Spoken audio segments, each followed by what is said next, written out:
why do I bother with making videos about photography on YouTube? Answers in the comments. How's it, guys? There's a video that's doing the rounds, which you may have seen, about a smaller channel. I think maybe he's got like 20,000 subs, something like that. So he's been around long enough, and he's upset about what he feels is the current state of YouTube at the moment, or photography on YouTube. You know, that unless you're pointing at the back of the camera and going, your sharpness, you need to change this, that you don't get any views. I've been watching that video, thinking about my own reasons why I sit here on my couch talking to you through my camera.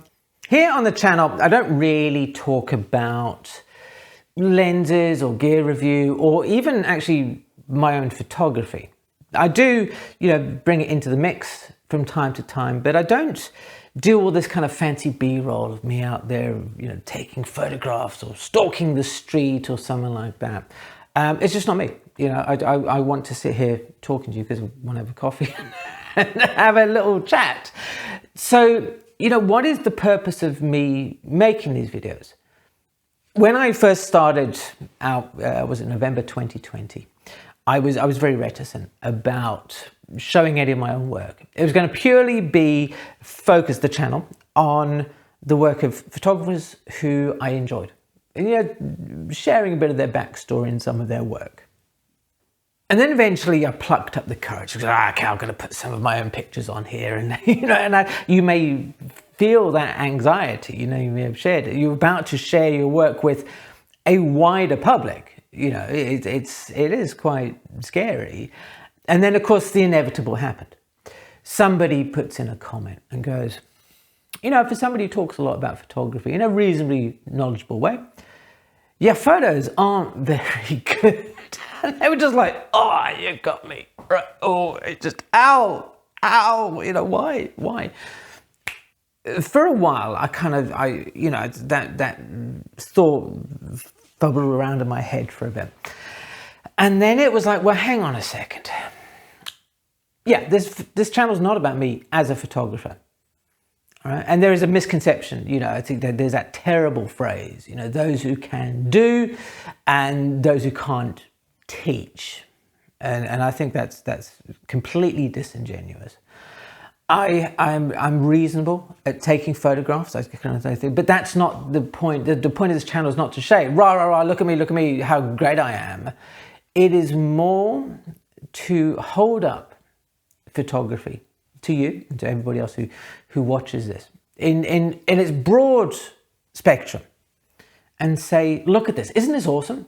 Right? Think about all the art programs that you watch, all the people who talk enthusiastically about, great Renaissance paintings or they talk about history or things like that. Nobody sits there and goes, well, you're not a very good painter. You're not qualified to talk about art.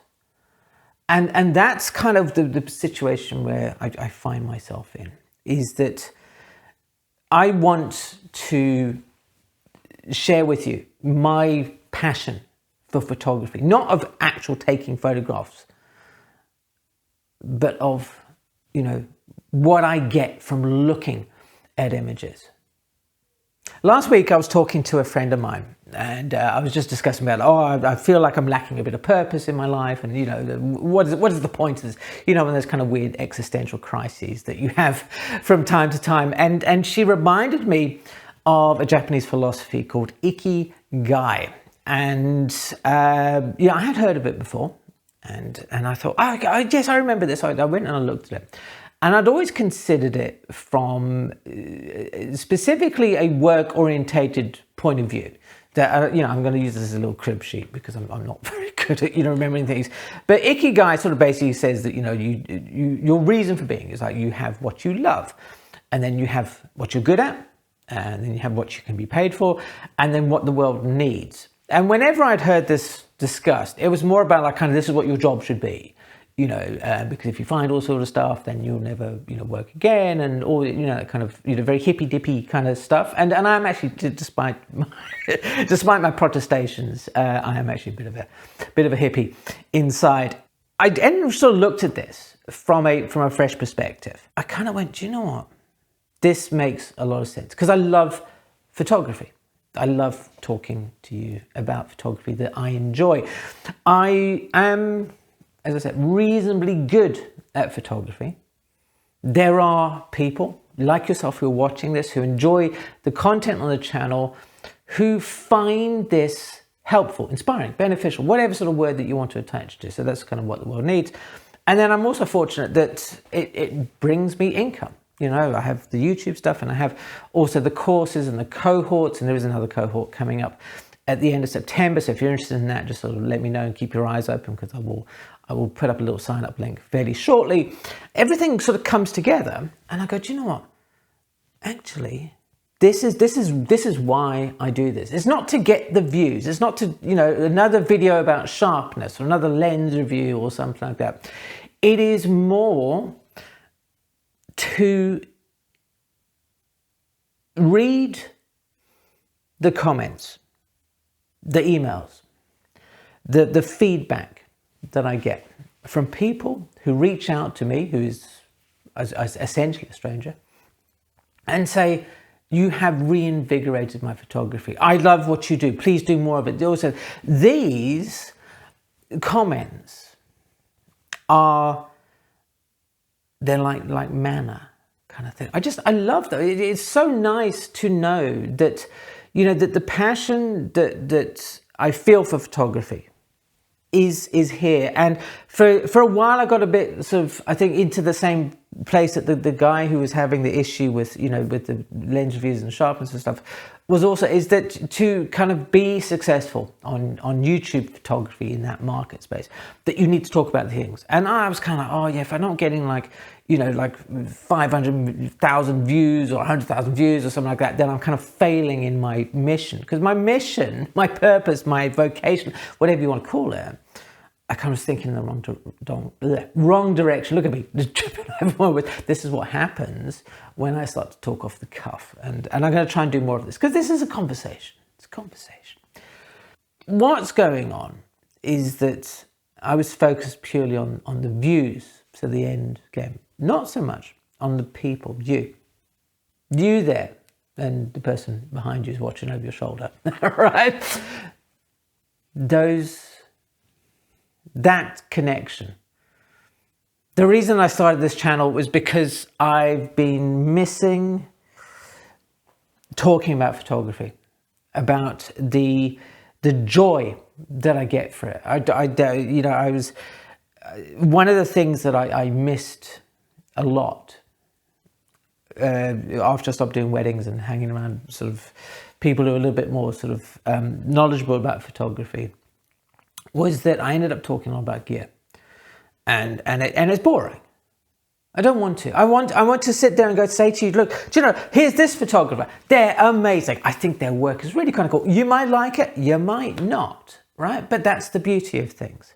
That, you know, I have a whole book of a whole shelf of monographs and things like that upstairs. I sometimes don't make videos because I wonder, I go, oh, the title's not quite right. Is this going to flop? Or is anybody going to watch it? If nobody watches it, then I feel bad. And, you know, and then I overthink things. One of the things that we will touch on in a subsequent video is about not overthinking things, about just kind of reacting to the things that, you know, intrigue us. I'm going to give this a try. I'm going to give, like, for the next couple of months, I'm just going to sit down and I'm going to talk. I'm not going to script things out. I'm not going to, you know, try and make content that, you know, might have, you know, searchability or something like that. If it's something I find interesting and I want to talk about it, then I'm going to, now that I've said that out loud, it sounds like it's like might be the death knell for the channel. I'm going to talk about what I want to do. So for the next 3.5 weeks, we're going to talk about Ralph Eugene Meatyard and his weird masks. Now that's kind of, you know, we're not going into that sort of thing.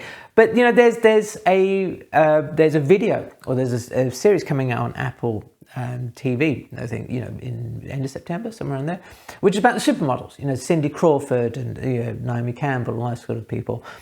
One of my favorite photographers is Herb Ritts. I've never really talked about him. I've never really discussed Herb Ritts' work here on the channel, but he is, wow, okay, as soon as I thought that, you know what, actually, I should talk about Herb Ritts, because Herb Ritts took some fantastic photographs from that period. And that was when I was a student of photo school. So a lot of these things kind of seeped into, to my own approach of photography. So that's kind of where I'm going to be going with this in the channel. It's more about, the photographers who just make me happy, who inspire me, who kind of, and I hope by virtue of the fact of me holding them up and saying, look, maybe try this, maybe try that, that you will sort of go, yeah, I like this, Alex. I'm down for the ride. I mean, let's go, because YouTube is a game.